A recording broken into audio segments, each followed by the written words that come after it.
Terminamos los 50 capítulos del libro de Génesis. Este libro se divide en etapa de los orígenes, que son los primeros 11 capítulos, y esta segunda etapa, que le llamamos etapa patriarcal. ¿Por qué? Porque en los primeros 11 capítulos nos habla de la creación del universo, el propósito de Dios al crear al hombre, el pecado, o sea, la caída del hombre al pecado, las consecuencias que trajo el pecado, la expansión del pecado a nivel mundial, el juicio del pecado en el diluvio. Pero a partir del capítulo 12, todo ese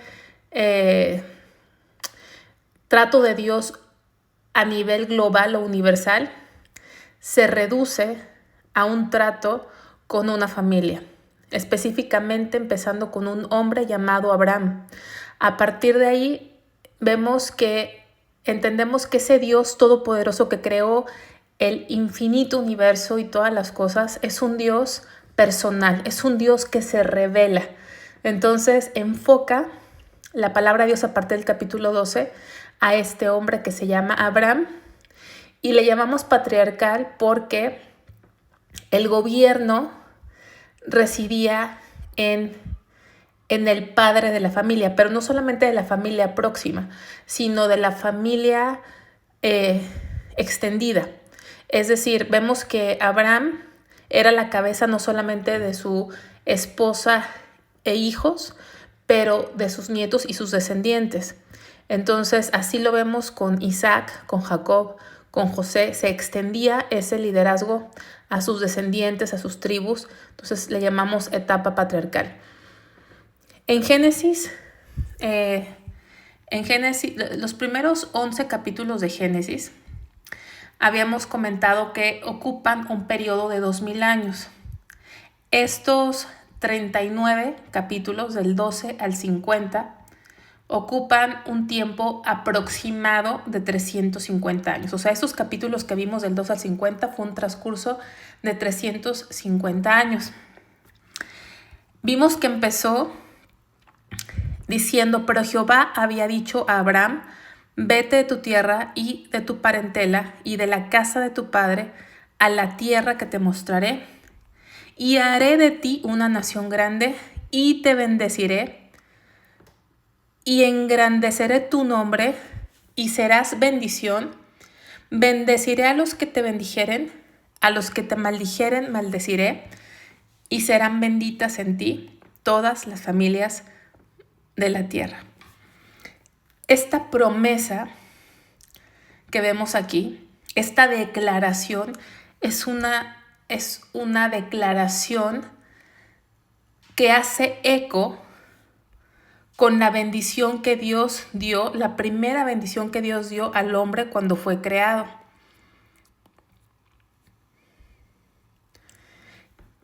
Dice, espérenme. Entonces dijo Dios: hagamos al hombre a nuestra imagen, conforme a nuestra semejanza, y señoree en los peces del mar, en las aves de los cielos, en las bestias, en toda la tierra y en todo animal que se arrastra sobre la tierra. Y creó Dios al hombre a su imagen, a imagen de Dios lo creó, varón y hembra los creó, y los bendijo Dios. Es decir, Dios bendijo al hombre, le dio propósito y lo bendijo, pero el hombre desobedeció, traicionó a Dios. Y entró el pecado a esta tierra, y se extendió el pecado, y se trastocó todas las cosas. De tal manera que cuando vamos a Génesis capítulo 12 y vemos que Dios escoge soberanamente, o sea, porque Él quiso, porque Él no tiene por qué justificar sus decisiones. Él escogió a la familia de Abraham y le dijo que en él iba a bendecir a todas las familias de la tierra. O sea, esa bendición que Dios le dio al hombre inicialmente, que se perdió a causa del pecado, Dios la va a restaurar a través de la simiente de Abraham. ¿Sí? Que esa simiente no es algo en lo natural, sino es Cristo. Todo apunta hacia Cristo. Entonces, habiendo dicho esto, que ese es un periodo de 350 años, vamos a ver qué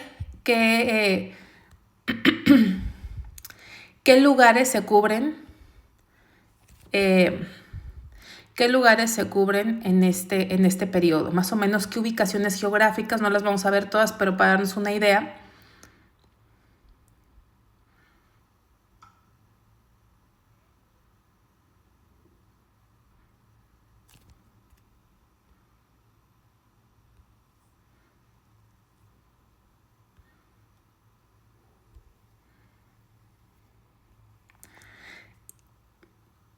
Abraham vivía en Ur de los Caldeos, que está en Mesopotamia, ¿sí? Cerca de Kuwait. Vamos a suponer que algo por aquí, a ver si me deja poner como un pin, ¿sí?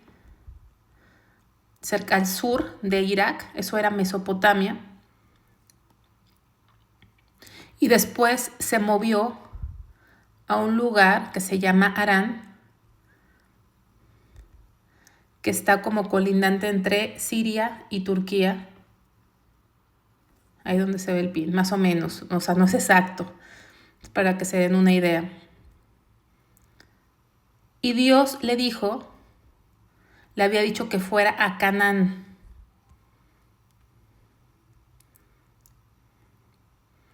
Que es aquí. Aquí está Israel, ¿sí? Aquí está la capital de Israel, Jerusalén.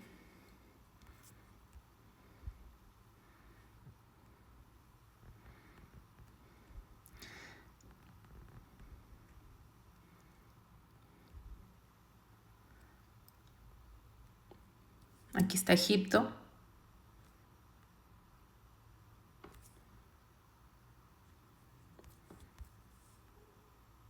No me deja colocar.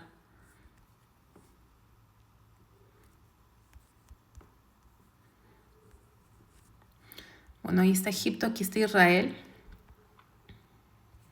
Y vamos a recordar algunos lugares relevantes donde estuvo Abraham. Aquí está Israel, más adelante de Jerusalén, más arribita.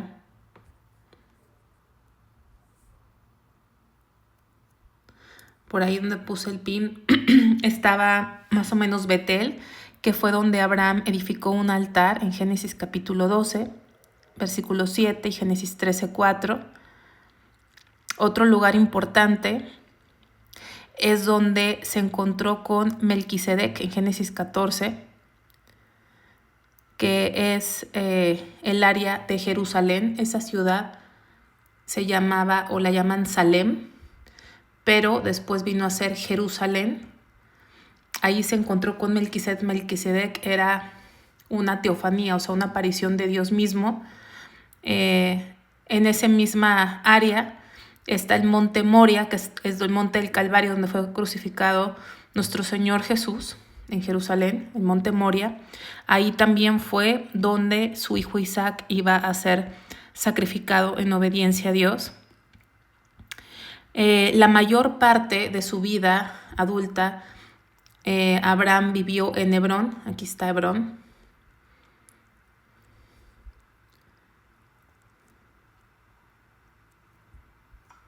Bueno, me quedó más arriba el pin, pero ahí yo creo que ahí se ve. Y los últimos días de su vida los vivió en Berseba. Me ubico donde está, acá está, Berseba. ¿Sí? Ahí está Berseba.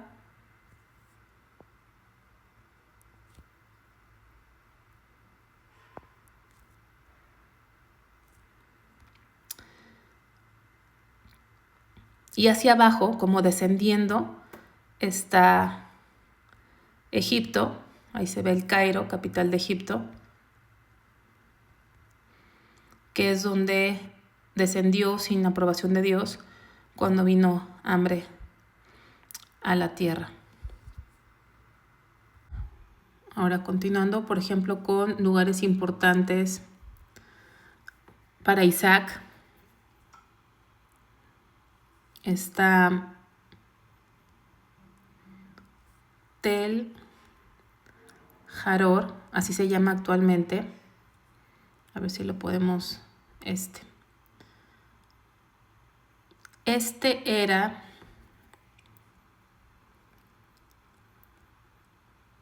Gerar.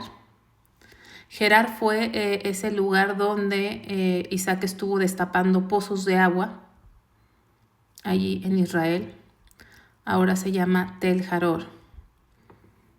Esa historia viene en Génesis 26, ahí cerca de Beerseba. Bueno, realmente Israel es un territorio muy pequeño.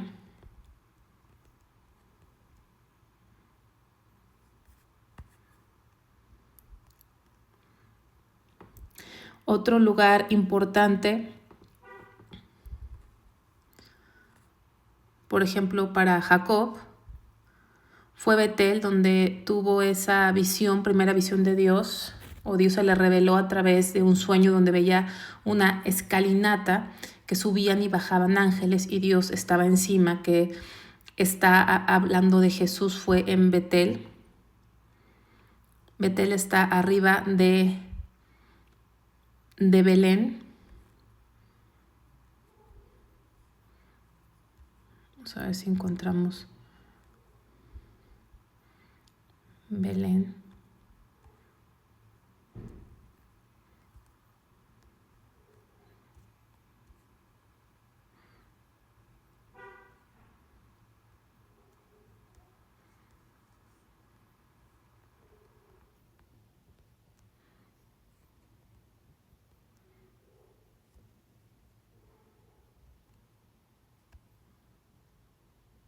Ahí está Belén. No sé si lo alcanzan a ver. Arribita de Belén. Ese es, como digo, este es un estimado, ¿no? Estaba Betel, que fue donde vio esa visión. También en Belén. Belén es un lugar importante. Ahí en Belén nació su hijo Benjamín, en ese camino a Belén. Y ahí enterró a Raquel. Y en ese mismo lugar, Belén o Efrata, nació Jesús.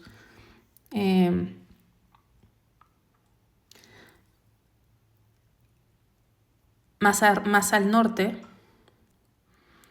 de Belén también está Siquem, donde ocurrió esa masacre o ese acto terrorista donde mataron a todos los varones, engañándolos que si se circuncidaban podrían ser parte de ese pueblo. Bueno, entonces ahí vemos, y después emigraron con José al norte de Egipto.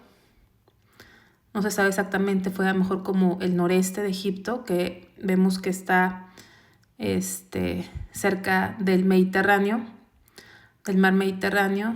Aquí está, todo esto es el mar Mediterráneo. Y vemos que era, todo esto que está verde era tierra excelente para pastorear ganado, que era lo que ellos hicieron. Entonces, por alguna parte de estos puntos estaba Gosén, donde fueron a vivir.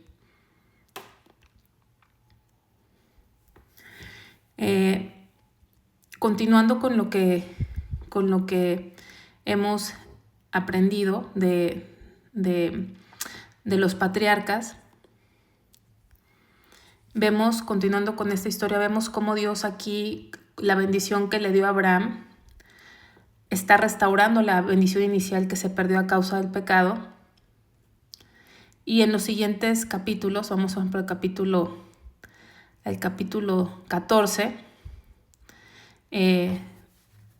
vemos a Jesucristo, ¿no? Vemos a Jesucristo. De hecho, vamos a ver unos versículos que ya he comentado, donde nos enseña que las escrituras hablan de Él. En las escrituras podemos aprender muchas cosas importantes para nuestra vida práctica, nuestra vida personal, nuestra vida familiar. Pero más que eso, la Biblia nos habla de Dios, de quién es Dios, de quién es Jesucristo y de su obra redentora. Si nosotros nada más tomamos la Biblia como un libro de autoayuda, nos estamos perdiendo de mucho. Si tomamos la Biblia solamente como un libro histórico, también la Biblia es un libro histórico. Es el libro más confiable en cuanto a historia, pero más que un libro histórico es la revelación de Dios. Ahora, si nosotros tomamos la palabra de Dios para enseñar doctrina, por ejemplo, la doctrina que existe el pecado, la doctrina que existen los ángeles, porque aquí vemos ángeles, pero no, los ángeles no están para que nosotros tengamos una relación con ellos o les hablemos. Nosotros fuimos llamados a tener una relación con Dios, pero mucha gente estudia la Biblia enfocado a las doctrinas y también son buenas, ¿no? La doctrina del pecado, de la siembra y la cosecha, muchas cosas que vemos, pero lo más hermoso, lo más poderoso, lo primordial, lo que tiene la preeminencia es que la palabra nos revela a Cristo. ¿Quién es Él? Su carácter y su plan de redención para nosotros. Entonces quiero compartir unas citas con ustedes rápidamente que ya he compartido. Vamos a Lucas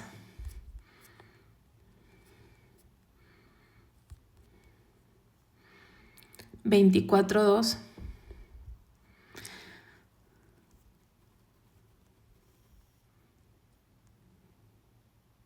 Perdón, 24:27.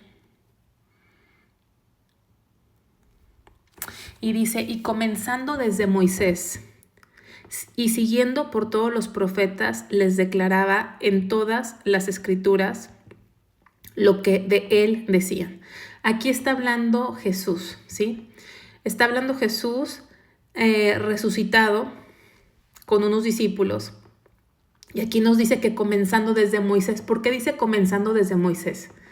Porque los primeros 5 libros de la Biblia, obviamente incluido Génesis, fueron escritos por Moisés. Entonces aquí nos está diciendo que Jesús les abría las escrituras con mayúsculas a la Biblia. Les hablaba las escrituras empezando por los 5 primeros libros que escribió Moisés, continuando con los libros de los profetas, les enseñaba, les declaraba, les revelaba lo que de él decía en las escrituras. Entonces, ¿de quién nos hablan las escrituras? De Cristo. Mucha gente enfoca la historia del hombre, ¿no? En la iglesia se enseñan historias, la historia de Noé, la historia de Abraham, la historia de Isaac, ¿no? De los problemas que tuvo con sus hermanos, de cuando fue el arca y los animalitos. Y está muy bien esas historias y aprendemos mucho de ellas, pero lo más importante es Cristo. Es Cristo, es ver a Cristo. Porque siendo honestos, la historia del hombre, claro que nos da aprendizaje, pero es limitado. No tiene un gran valor trascendental. Pero cuando Dios nos abre los ojos espirituales y podemos ver a Cristo, que Él nos revele a Cristo, entonces ahí el valor de la revelación de Cristo es trascendental, es supremo, es mejor, dice Proverbios, más valioso que el oro y que la plata. Entonces, cuando vemos estas historias, no veamos nada más historias del hombre, sino a Cristo a través de estas historias. Vamos a Hebreos 17.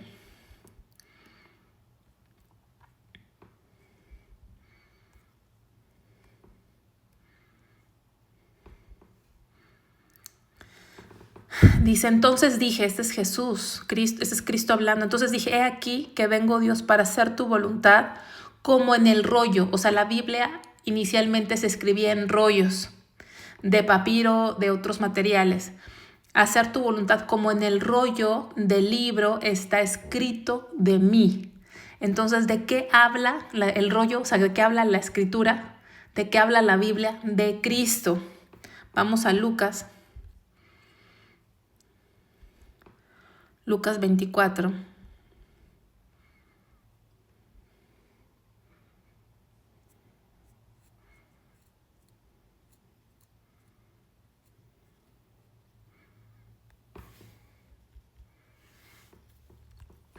Y les dijo, estas son las palabras que os hablé estando aún con vosotros, que era necesario que se cumpliese todo lo que está escrito de mí en la ley de Moisés, en los profetas y en los salmos. ¿De qué hablan las escrituras? De Cristo. La ley de Moisés, los profetas y los salmos hablan de Cristo. Entonces Cristo es el cumplimiento. Dice, era necesario que se cumpliese todo lo que está escrito de mí. Todo lo que está escrito ahí tiene una enseñanza profética que se cumple en la vida y obra de Cristo. Él es el cumplimiento. Él es la realización de todo lo que está escrito en el Antiguo Testamento. Vamos a Juan 5:39.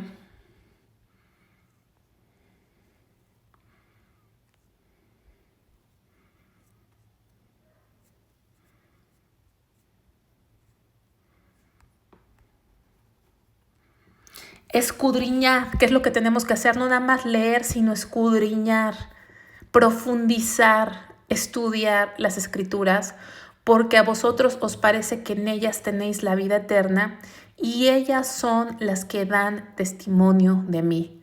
Las Escrituras testifican, hablan acerca de Cristo. Vamos a esta cita, 2 de Corintios 1:20. Porque todas las promesas de Dios son el sí con mayúscula, son en Él, o sea, en Cristo, sí, y en Él, amén, por medio de nosotros para la gloria de Dios. Todas las promesas de Dios son en Él, sí, y en Él, amén, por medio de nosotros. Cuando veamos esas promesas que Dios le hizo a Abraham, que le hizo a Jacob, que le hizo a Isaac, lo más fácil es pensar que se las hizo al hombre.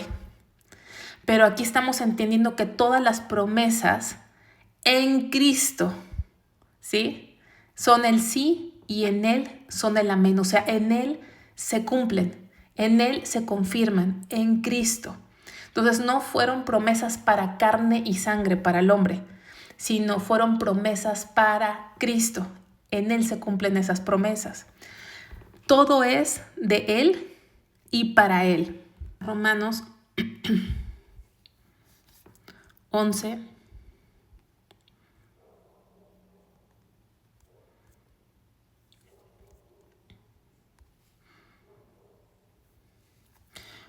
Porque de Él, o sea, de Cristo, por Él, o sea, por Cristo y para Cristo son todas las cosas. A Él sea la gloria por los siglos. Amén. De Él, por Él y para Él son todas las cosas. Cada que veamos promesas, bendiciones, lamento informarte, no son para ti, no son para mí, son para Cristo. Pero como acabamos de leer, nosotros las recibimos porque estamos en Cristo. Porque estamos en Cristo, porque Él vive en nosotros, es que entonces recibimos esa promesa, pero la promesa es para Cristo. A lo mejor es difícil entenderlo, pero Dios no nos llamó a una religión. Dios nos llamó a una relación con Él, donde Él mismo viene a vivir dentro de nuestro corazón. Y para Él que vive en nuestra vida, para Él son todas esas promesas. Entonces, aunque pareciera que sea para nosotros, porque así pareciera, así se ve, pero son para el Hijo que vive en nosotros. Vamos a ver, por último,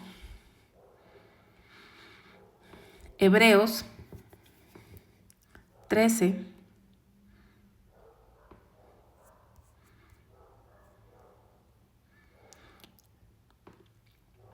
...21... dice, os haga aptos en toda buena obra para que hagáis su voluntad, haciendo Él en vosotros lo que es agradable delante de Él por Jesucristo, al cual sea la gloria por los siglos de los siglos. Amén. Todas las cosas buenas que vemos en estos hombres, Abraham, Isaac, en los patriarcas, en los llamados por Dios, las cosas malas las hicieron ellos, ¿sí? Su naturaleza humana. Pero las cosas buenas, las cosas de integridad, las cosas de obediencia, las acciones de fe, no vinieron de ellos, sino era Cristo en ellos. Aquí lo dice, os haga aptos en toda buena obra para que hagáis su voluntad, haciendo Él en vosotros lo que es agradable delante de Él por Jesucristo. Entonces, cuando vemos a estos hombres, a lo mejor los admiramos, qué íntegro José, qué bárbaro. No, era Cristo en José, Cristo en Israel. ¿Sí? Es solamente la vida de Cristo es el que puede agradar al Padre. Entonces, cuando leemos la palabra de Dios, tenemos que buscar a Cristo, pedirle a Dios que nos revele a Cristo. Y en toda esta etapa patriarcal podemos ver tipos de Cristo. ¿Por qué tipos? Tipos son ciertas características o historias que nos hablan acerca del carácter de Dios, el carácter de Cristo y la obra de salvación que Él vino a hacer.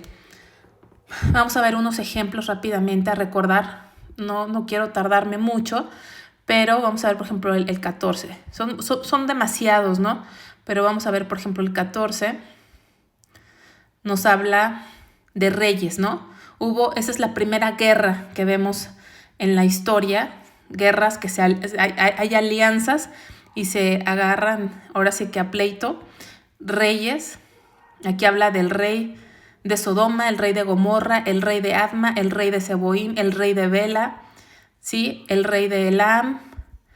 Todos estos son reyes que se aliaron, pero en este mismo capítulo aparece un rey que no es humano. Dice, cuando volvía de la derrota de Kedorlaomer y de los reyes que con él estaban, salió el rey de Sodoma a recibirlo al valle de Sabe, que es el valle del rey. Entonces Melquisedec, rey de Salem, y valle del rey viene con mayúscula. Entonces Melquisedec, rey de Salem, o sea, Salem viene de una palabra que es paz, rey de paz, Shalom, y sacerdote del Dios Altísimo sacó pan y vino. Entonces, después de ese encuentro que tuvo Abraham con Melquisedec, Melquisedec no es más que una teofanía, o sea, una aparición de Cristo mismo a Abraham. Después de ese encuentro, dice que el rey de Sodoma, que era un rey normal de carne y hueso, se apareció o habló con Abraham. Entonces, en medio de una guerra de reyes, y luego que termina a partir del 21 de un encuentro de Abraham con el rey de Sodoma, en medio de eso, él tiene un encuentro con el Dios Altísimo, con el Creador de los cielos y la tierra, ¿sí? Y dice aquí que le llama Melquisedec, rey de Salem. ¿Qué podemos entender? Que puede haber reyes, puede haber gobernantes, puede haber presidentes, pero encima de todos ellos está el Rey de Reyes y Señor de Señores, o sea, el creador del universo, quien realmente gobierna este mundo, aunque a veces pareciera a nuestros ojos que no gobierna, pero estamos equivocados. Él gobierna, Él es el Rey Supremo, es Dios. Entonces aquí vemos a Dios de alguna manera, ¿no? ¿Qué otra cita podemos recordar? Vamos a ver Génesis 22. Cuando Dios ordena a Abraham que sacrifique a Isaac, nos habla esa historia del sacrificio de Cristo, ¿sí?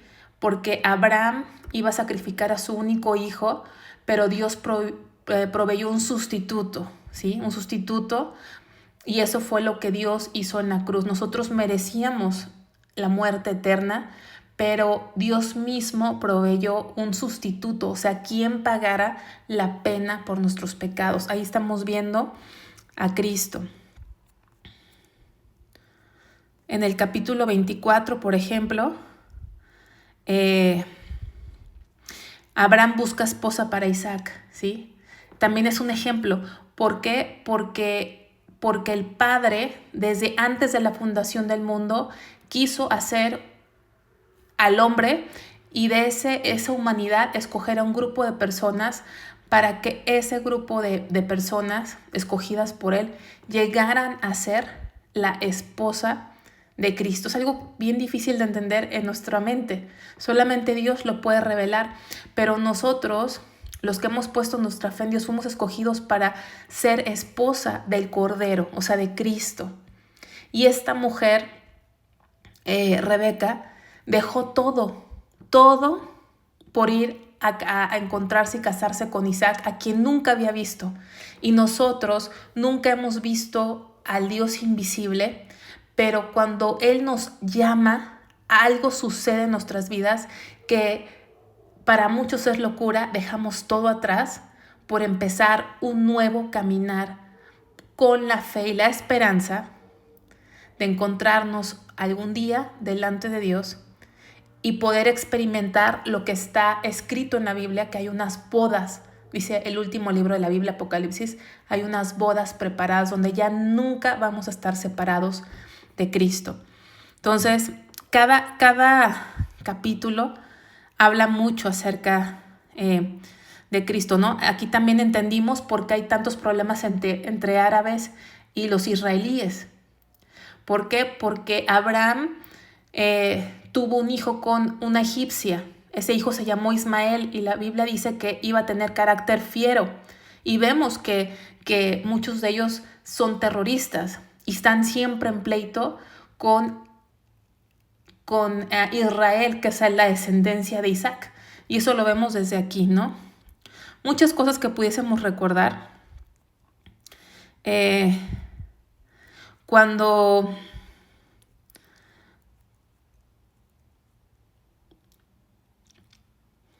Jacob obtiene la bendición de Isaac, acuérdense que los tipos no son perfectos, o sea, Dios escoge a Abraham para ser un tipo de él, o un Isaac, pero también un Jacob, y vemos tipos que no son perfectos, Rey David, ¿sí? que tienen ciertas características de Jesús, pero son personas, unas con más fallas que otras, pero todas son imperfectas. Todos los tipos no son perfectos, simplemente hay ciertas cualidades en su persona o en alguna historia que apuntan hacia Cristo, y Dios usa estas historias para que podamos entender, ¿sí? Entender más acerca de Él. Esta es una historia, porque en esta historia vimos que Jacob, en esta historia vimos que Jacob quería recibir la bendición, porque acuérdense que en todo esto había una primogenitura, ¿no? Esa primogenitura también nos habla de Cristo. Él es el primogénito del Padre. En la primogenitura también vemos a Cristo, porque Él es el primogénito, pero también vemos en la primogenitura que casi nunca era el primero, sino era el segundo, o era otro, no era el primero, que nos habla de la soberanía de Dios. Entonces entendemos que no era el primero, sino el que tenía la preeminencia, y eso nos habla de Cristo. Y el que era escogido para primogénito recibía la doble herencia, una doble herencia, pero más que eso, era receptor de una bendición, la bendición que Dios le dio o le prometió a Abraham en el capítulo 12, que ya vimos que no es Abraham, sino a Cristo en Abraham, a la simiente. Y eso era muy peleado por todos, al grado que se hizo este drama familiar en busca de esa bendición. Y aquí lo que podemos aprender es que Isaac bendice a Jacob pensando que era Esaú. Isaac quería bendecir a Esaú, pero bendice a Jacob. ¿Por qué? ¿Por qué bendice a Jacob? Porque Jacob se cubrió de las ropas de Esaú, porque Jacob se puso vello, que era piel de animal. Entonces él se cubrió para parecer Esaú. ¿Y de qué nos habla esto? Bueno, Esaú totalmente era un impío, pero aquí nos está enseñando algo. Cuando estamos en Cristo, ¿sí?, recibimos la bendición. Aquí Isaac es un tipo de Dios Padre. Recibimos la bendición. ¿Por qué? Porque cuando estamos en Cristo, el sacrificio de Cristo, las obras de Cristo nos cubren. Nos cubren. Entonces, así como Isaac bendijo a Jacob, porque él veía, o estaba ciego él, ¿verdad?, pero él pensaba que era Esaú porque estaba cubierto de vestiduras de Esaú, Dios nos bendice a nosotros porque estamos cubiertos por las obras de Cristo, estamos vestidos de Cristo, estamos escondidos en Cristo, y es por eso que recibimos la bendición del Padre. No la recibimos por nuestras obras. Nuestras obras lo único que nos llevarían es a la muerte. Entonces, esta historia también nos habla un poco de cómo es ese proceso de bendición y de salvación. ¿Por qué lo recibimos? No porque nos portemos bien, no porque hayamos hecho buenas obras, sino por estar en Cristo, por haber entregado nuestra vida a Dios, por poner nuestra fe en Él, en lo que Él hizo. Automáticamente, de una manera sobrenatural, somos cubiertos por la vida de Cristo, ¿no? Sus justicias nos cubren, estamos escondidos en Él. Entonces no quiero ser tan repetitiva, discúlpenme.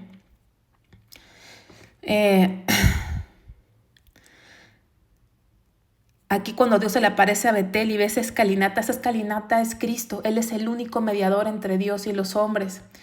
Toda esta etapa patriarcal vemos pastores se dedicaban al pastoreo, ese cuidado a esos animales, ese llevarlos a pastos verdes para ser alimentados, esa dirección es lo que Dios hace con nosotros, nos pastorea, nos alimenta, nos cuida con su propia vida.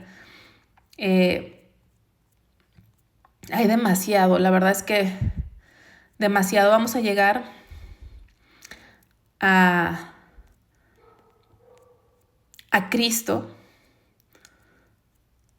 José, para cerrar.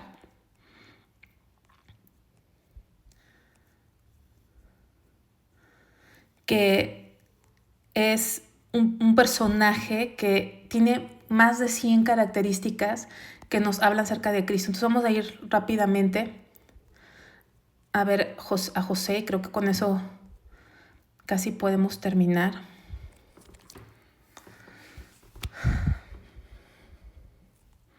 Fíjense, de José dice que José presentaba a las ovejas de sus hermanos, ¿no? Era pastor de ovejas. Y vemos que Jesús dijo, yo soy el buen pastor, ¿sí? Yo soy el buen pastor. Así como José era pastor de ovejas, Jesús dijo, yo soy el buen pastor. Sí, estamos viendo similitudes entre José y Jesús. Este es mi hijo amado en quien tengo complacencia, Mateo 3:17. Eso dijo Dios acerca de Jesús. Y aquí vemos que dice, y amaba Israel a José más que a todos sus hijos. O sea, era el hijo amado de su padre. Aquí dice que sus hermanos le aborrecían a José. En Juan 7:3-5 vemos que los hermanos de Jesús en la carne, porque Jesús tuvo más hermanos, María y José tuvieron más hijos, que eso es como algo que ocultan. Alguna religión la oculta o tradicionalmente se oculta, pero la Biblia habla que tuvo hermanos carnales Jesús, o sea, María tuvo más hijos. Sus hermanos le hablaban duramente según Juan 7:3-5 y ni siquiera creían en él, y vemos que en su crucifixión su propio pueblo gritaba, crucifícale. Entonces, así como José fue aborrecido, también Jesús fue aborrecido por sus propios hermanos, por su propio pueblo. Dice, ahora venid, matémosle, echémosle en una cisterna. O sea, conspiraron contra José sus hermanos.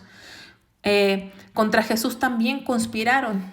Juan 11:53 dice que desde aquel día acordaron matarle. O sea, contra los dos hicieron planes de asesinato. Sucedió pues que cuando llegó José sus hermanos, ellos quitaron a José su túnica, la túnica de colores que tenía sobre sí. A José le quitaron su túnica y a Jesús también. Juan 19:23 dice que los soldados tomaron sus vestidos y después dice que tomaron también su túnica cuando lo iban a crucificar.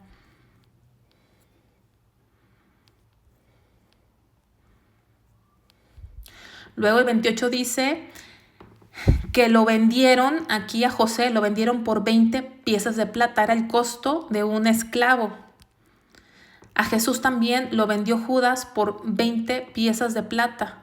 En Mateo 2:14 nos dice que Judas entregó a Jesús por 20 piezas de plata, igual que los hermanos de José lo vendieron.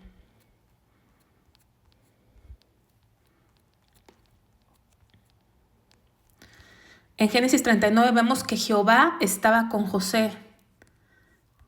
Juan 16:32 nos dice: He aquí la hora viene y ya ha venido en que seréis esparcidos cada uno por su lado y me dejaréis solo. Está hablando Jesús acerca del tiempo en que iba a ser crucificado. Dice: mas no estoy solo, porque el Padre está conmigo. Sí, Jesús decía: a pesar de lo que ustedes me van a dejar solos, no estoy solo, el Padre está conmigo. Y vemos que a pesar de las situaciones tan difíciles que vivía José, dice que Jehová estaba con José. Parecía que estaba solo en Egipto, parecía que estaba solo en medio de las tragedias y las circunstancias, pero no era así. Jehová estaba con José. En ese mismo capítulo, versículo 7, dice: aconteció después de esto que la mujer de su amo puso sus ojos en José y le dijo: duerme conmigo. ¿Se acuerdan? Esta mujer tentaba duramente a José. La palabra de Dios nos dice en Mateo 4:1 que Jesús fue llevado por el Espíritu al desierto para ser tentado por el diablo. Aquí está un poco mal escrito, una disculpa. Hebreos 4:15 dice que Jesús fue tentado en todo, pero no pecó. Entonces, tanto José como Jesús fueron tentados, ¿verdad? Obviamente, José era una persona que cometió pecado porque no era perfecto, pero dentro de todo era íntegro, pero era la vida de Dios dentro de José. Pero vemos esa similitud. El único hombre que jamás ha pecado es Jesús.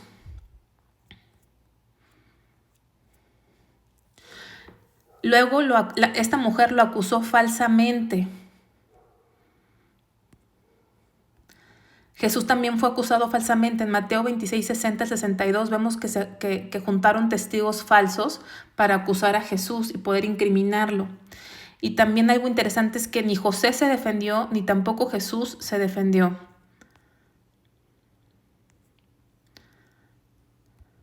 Dice que fue puesto en la cárcel José, fue aprehendido, y Jesús también. Mateo 27:2 dice que le llevaron atado y le entregaron a Poncio Pilato. Ambos fueron puestos en la cárcel.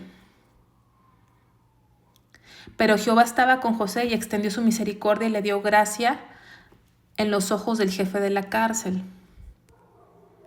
Lucas 23:47 dice que cuando el centurión vio lo que había acontecido, dio gloria a Dios diciendo: verdaderamente este hombre era justo. O sea, un centurión romano, un soldado, reconoció la vida de Dios, o sea, reconoció de alguna forma la divinidad de Jesús, ¿sí? Vio algo diferente en él, y también vemos que el carcelero veía algo diferente en José. En el 40 dice: y se enojó Faraón contra sus dos oficiales, contra el jefe de los coperos y contra el jefe de los panaderos, los puso en prisión en la casa del capitán de la guardia, en la cárcel donde estaba José. ¿Se acuerdan que estaban dos con él? El panadero y el copero. Uno fue muerto y el otro tuvo vida y fue restablecido a su lugar, a su puesto. Eso también pasó con Jesús. En Lucas 23:32 había dos ladrones en la cruz. Uno no quiso nada con Dios, ¿verdad? Fue entregado a la muerte eterna, pero otro se le prometió estar con Jesús en el paraíso. Uno vivió y otro murió.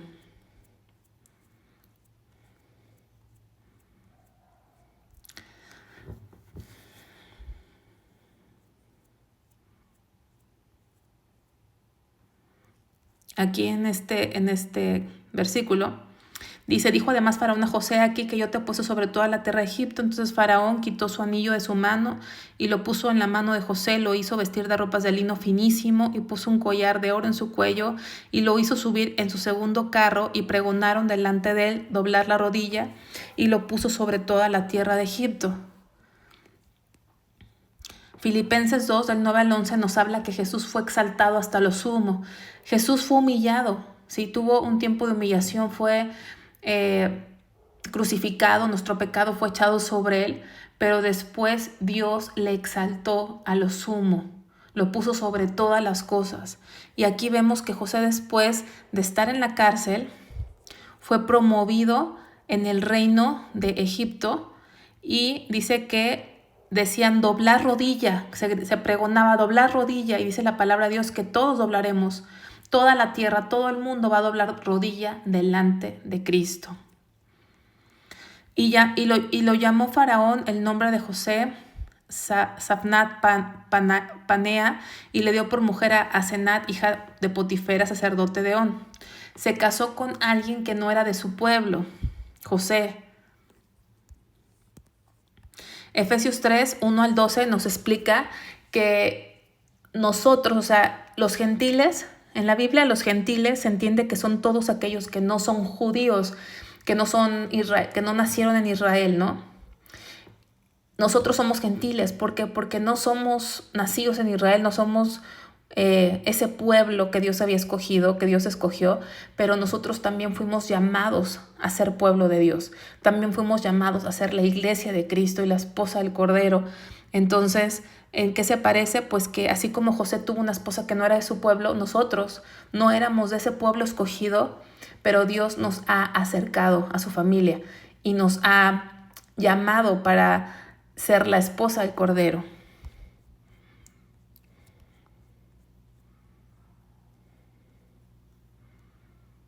Dice que José era de edad de 30 años cuando fue presentado delante del faraón. Lucas 3:23 nos dice que Jesús comenzó su ministerio más o menos a la edad de 30 años. O sea, son demasiados. La verdad es que son muchísimas características. No podemos cubrir todas. Eso es cada quien que Dios le vaya revelando más y más. Vamos a ver si encontramos otra que tengo por aquí.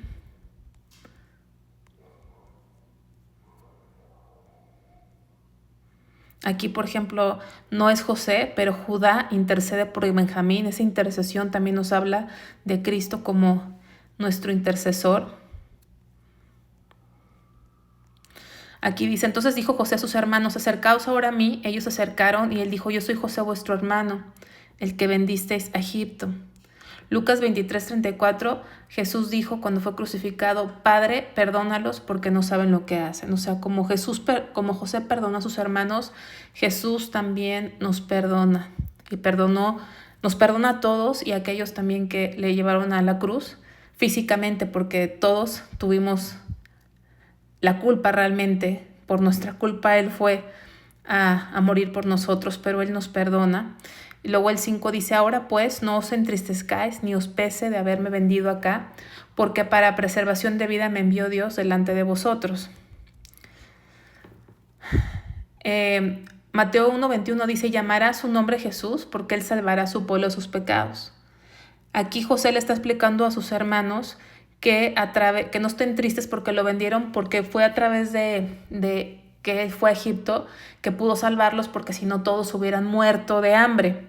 Y esa salvación también nos involucra a nosotros, porque si hubiera muerto el pueblo, si se hubiera acabado todo, no hubiera venido el Salvador y nosotros también pues estaríamos perdidos. Entonces esa salvación no nada más es una salvación física de no morir de hambre, sino una salvación espiritual que nos alcanza hasta nosotros. Y Jesús también vino a salvarnos. ¿De qué? De nuestros pecados. Mucha gente ve a Jesús como el que nos va a dar todo lo que necesitamos, nos va a cuidar, proteger, nos va a ayudar en todo. Qué bueno, sí. Pero lo más importante, ¿qué más podemos pedir si nos salvó de nuestros pecados? Luego aquí dice, Dios me envió. Bueno, no.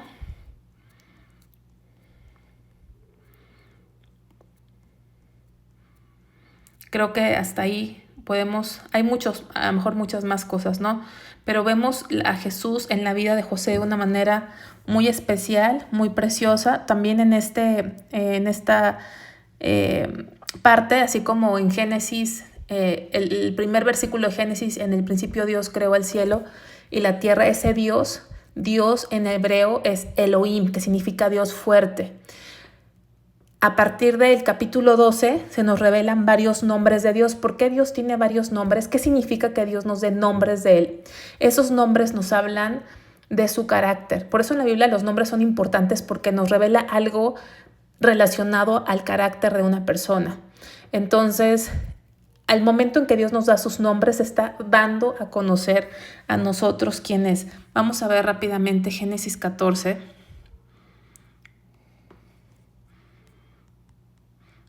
Lo bueno de los videos es que si estoy muy rápido ustedes pueden pausarlos. Aquí dice Dios Altísimo, ¿sí? Con mayúscula. Nos revela el nombre que es Elión, Dios Altísimo. No hay nadie encima de él. Él es altísimo. Vamos a ver otro nombre que se repite varias veces en estos capítulos. Vamos a ver 17:1. Era Abraham de edad de 99 años cuando le apareció Jehová y le dijo: yo soy el Dios Todopoderoso, anda delante de mí, sí, perfecto, Todopoderoso con mayúscula. Este es otro nombre, es el Shaddai, Dios Todopoderoso, para aquel que no hay nada imposible. Que por cierto, también vemos a Cristo en todas las mujeres estériles. ¿Por qué? Porque no podían tener hijos. Dios estaba queriendo enseñar que su obra de redención es 100% de Él. No es nada que nosotros pongamos o aportemos. Viene de Él. Por eso había tanta mujer estéril, porque no tenía nada que ver. No había ninguna contribución. No puede haber ninguna contribución humana a nuestra salvación. La salvación es de Jehová completamente. Porque cada hijo, por ejemplo, Isaac nació de un vientre muerto. Y también nos habla de Jesucristo, que Él resucitó. Y también Jesús apunta en el sentido que Jesús nació de una virgen. O sea, era imposible la concepción de Jesús, por llamarlo así, porque era una mujer virgen. Entonces, cada mujer estéril apuntaba de alguna forma a esa venida milagrosa desde el inicio de Jesús, porque fue un milagro, porque era imposible que naciera de una mujer virgen, ¿no? Entonces, todos esos detalles que no podemos enumerar nos hablan de Jesús. Pero bueno, aquí estamos hablando del nombre Shaddai, Todopoderoso. Vamos a ver Génesis 15.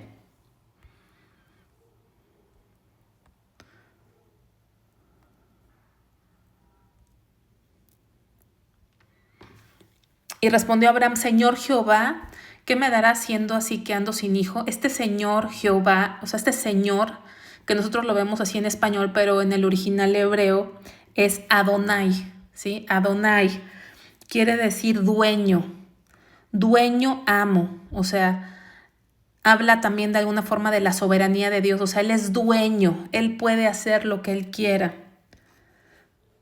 Vamos a Génesis 21, porque son los nombres, ¿sí? Estamos viendo cómo Dios se revela a nosotros, 21:33.